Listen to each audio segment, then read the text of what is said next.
Assalamualaikum warahmatullahi wabarakatuh. Perkenalkan, nama saya Amalia Setiana dengan nomor NIM 01211975 dari kelas manajemen A. Di sini saya akan menjelaskan hasil dari metodologi penelitian saya, yaitu yang berjudul tentang pengaruh lingkungan terhadap kinerja keuangan pada toko online. Yang studi ini akan saya lakukan pada admin toko online. Terdapat latar belakangnya, yaitu seperti berikut. Online shop atau bisnis online saat ini bukan lagi menjadi sesuatu yang asing bagi masyarakat Indonesia, baik yang dalam keseharian menggunakan internet ataupun tidak. Adapun definisi online shop yaitu sebagai berikut: suatu proses pembelian barang atau jasa dari mereka yang menjual barang atau jasa melalui internet, di mana antara penjual dan pembeli tidak pernah bertemu atau melakukan kontak secara fisik, yang dimana barang diperjualbelikan ditawarkan melalui display dengan gambar yang ada di suatu website atau toko maya. Pekerja merupakan aset utama perusahaan dan mempunyai peran yang strategis di dalam perusahaan, yaitu sebagai pemikir, perencana, dan pengendali aktivitas perusahaan. Definisi kinerja keuangan yaitu gambaran kondisi keuangan perusahaan pada suatu periode tertentu, baik menyangkut aspek penghimpunan dana maupun penyaluran dana, yang biasanya diukur dengan indikator kecukupan modal, likuiditas, dan profitabilitas. Definisi dari lingkungan kerja. Lingkungan kerja mempunyai pengaruh yang tinggi terhadap perilaku seseorang. Sebagai gambaran yang menunjukkan bahwa lingkungan kerja yang nyaman akan membawa dampak yang baik terhadap individu. Kondisi lingkungan yang nyaman akan membawa dampak yang baik terhadap individu. Demikian pula, apabila kondisi lingkungan buruk, maka akan buruk pula dampaknya terhadap individu. Berdasarkan latar belakang tersebut, saya merumuskan 3 rumusan masalah dalam penelitian ini, yaitu yang pertama, bagaimana tingkat kenyamanan yang dirasakan oleh para pekerja, terutama pada perusahaan online shop, sehingga pekerja dapat nyaman saat bekerja, sehingga meningkatkan kinerja karyawan dan kinerja keuangan perusahaan. Yang kedua, lingkungan kerja seperti apakah yang dapat meningkatkan produktivitas kerja. Dan yang ketiga, mengapa lingkungan kerja berpengaruh terhadap kinerja keuangan dan bagaimana meningkatkan profit penjualan online shop. Berikut adalah tinjauan teorinya. Lingkungan kerja yang nyaman dan kondusif akan menjadi motivasi bagi seseorang dalam menjalankan tugasnya dengan baik dan juga dapat memicu ketenangan dalam menjalankan tugas yang telah dibebankan kepadanya. Oleh sebab itu, perhatian sebuah institusi ataupun lembaga pendidikan untuk menciptakan lingkungan kerja yang nyaman dan kondusif sangatlah diperlukan, karena seorang karyawan menaruh perhatian yang besar terhadap lingkungan kerja mereka, baik dari segi kenyamanan pribadi maupun kemudahan untuk melakukan pekerjaan dengan baik. Mereka lebih menyukai lingkungan fisik yang aman, nyaman, bersih, dan memiliki tingkat gangguan yang minim. Selain itu, bagi sebagian besar karyawan, bekerja juga dapat memenuhi kebutuhan untuk berinteraksi sosial. Oleh karena itu, tidak mengherankan bahwa memiliki rekan-rekan kerja yang ramah dan mendukung juga dapat mendukung kepuasan kerja. Jenis lingkungan kerja, menurut Siakin, berpendapat bahwa lingkungan kerja ada 2 macam, yaitu lingkungan kerja fisik dan lingkungan kerja non-fisik. Yang pertama, lingkungan kerja fisik. Ada beberapa kondisi fisik dari tempat kerja yang baik, yaitu seperti ini. Bangunan tempat kerja di samping menarik untuk dipandang, juga dibangun dengan pertimbangan keselamatan kerja. Jadi bangunan itu selain nikmat untuk dipandang, juga harus memperhatikan keselamatan pekerja. Yang kedua, ruang kerja yang longgar, dalam artian penempatan orang dalam suatu ruangan tidak menimbulkan perasaan sempit. Yang ketiga, tersedianya peralatan yang cukup memadai. Yang keempat, ventilasi untuk keluar masuknya udara segar yang cukup. Yang kelima, tersedianya tempat istirahat untuk melepas lelah seperti cafeteria baik dalam lingkungan perusahaan atau sekitarnya yang mudah dicapai karyawan. Keenam, tersedianya tempat ibadah keagamaan seperti masjid atau musola, baik di kelompok organisasi maupun di sekitarnya. Yang ketujuh, tersedianya sarana angkutan baik yang diperuntukkan karyawan maupun angkutan umum yang nyaman, murah, dan mudah diperoleh. Yang kedua yaitu lingkungan kerja non-fisik. Berikut adalah beberapa faktor yang dapat mempengaruhi terbentuknya suatu kondisi lingkungan kerja dikaitkan dengan kemampuan karyawan. Antaranya adalah penerangan atau cahaya di tempat kerja. Yang kedua, temperatur atau suhu udara di tempat kerja. Yang ketiga, kelembapan di tempat kerja. Yang keempat, sirkulasi udara di tempat kerja. Yang kelima, kebisingan di tempat kerja. Keenam, getaran mekanis di tempat kerja. Yang tujuh, bau tidak sedap di tempat kerja. 8, tata warna di tempat kerja. 9, dekorasi di tempat kerja. 10, musik di tempat kerja. Dan yang ke-11 yaitu keamanan di tempat kerja.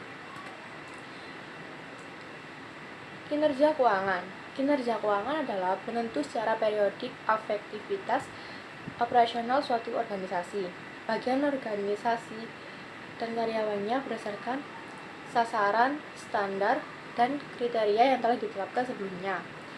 Kinerja perusahaan merupakan kata umum untuk menggambarkan keberhasilan atau kesuksesan suatu perusahaan. Kinerja yang baik menunjukkan bahwa perusahaan dikelola dengan baik. Dalam operasional dunia usaha kerja, perusahaan dapat dirumuskan sebagai hasil kerja yang diperoleh atas kegiatan atau operasi yang dilakukan oleh perusahaan selama periode waktu tertentu. Dan laba merupakan salah satu tolak ukur penting dalam penilaian kinerja perusahaan. Berdasarkan pengertian tersebut, kinerja keuangan adalah mengelola operasional keuangan secara efektif dan efisien dalam upaya mencari laba usaha optimal. Berikut adalah penelitian terdahulu.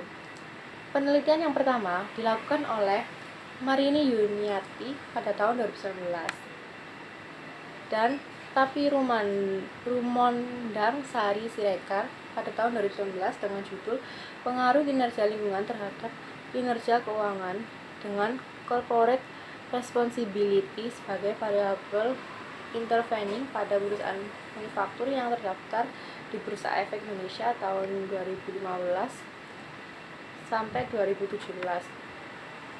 Yang kedua, penelitian yang dilakukan oleh Aida Meyana pada tahun 2019 dan Mimin Nur Aisyah pada tahun 2019 dengan judul Pengaruh Kinerja Lingkungan, Biaya Lingkungan, dan Ukuran Perusahaan Terhadap Kinerja Keuangan dengan Corporate Social Responsibility sebagai variabel intervening, studi empiris pada perusahaan manufaktur yang terdaftar di Bursa Efek Indonesia tahun 2014 sampai 2016. Yang ketiga, penelitian yang dilakukan oleh Selinda Arisandi Putri pada tahun 2017 dan Sinta Dewi Herawati pada tahun 2017 dengan judul Pengaruh Kinerja Lingkungan Terhadap Kinerja Keuangan yang studi empiris pada perusahaan manufaktur yang terdaftar di Bursa Efek Indonesia pada tahun 2015. Penelitian yang keempat dilakukan oleh Yudi Partama Putra pada tahun 2017 dengan judul Pengaruh Kinerja Lingkungan Terhadap Kinerja Keuangan dengan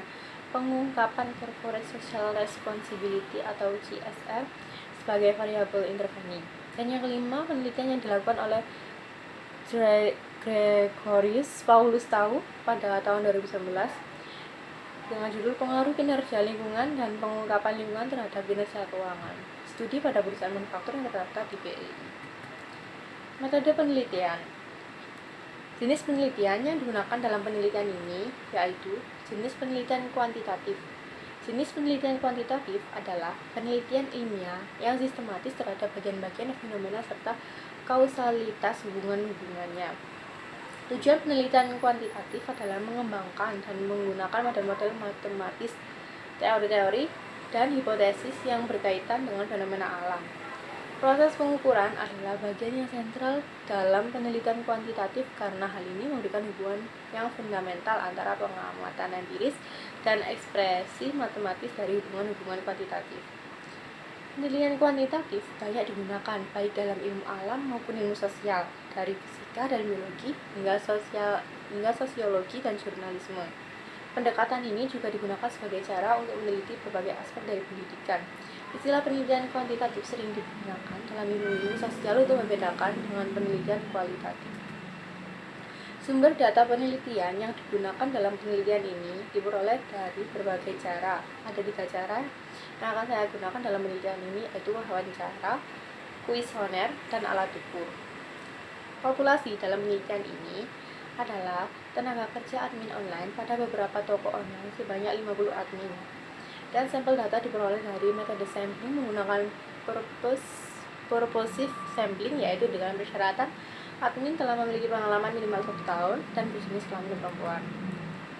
Adapun 2 teknik analisis, yaitu teknik analisis uji deskriptif, yaitu statistik yang digunakan untuk menganalisis data dengan cara mendeskripsikan atau menggambarkan data yang telah terkumpul sebagaimana adanya tanpa bermaksud membuat kesimpulan yang berlaku untuk umum atau generalisasi.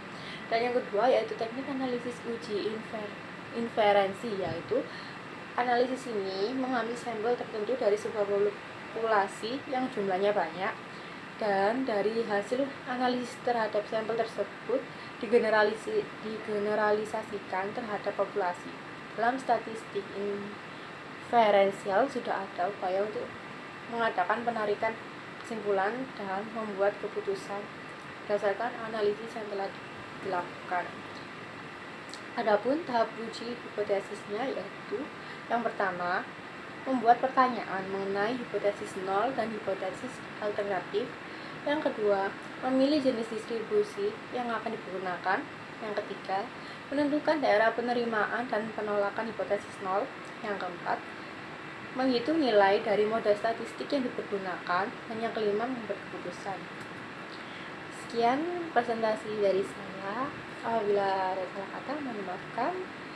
Terima kasih. Wassalamualaikum warahmatullahi wabarakatuh.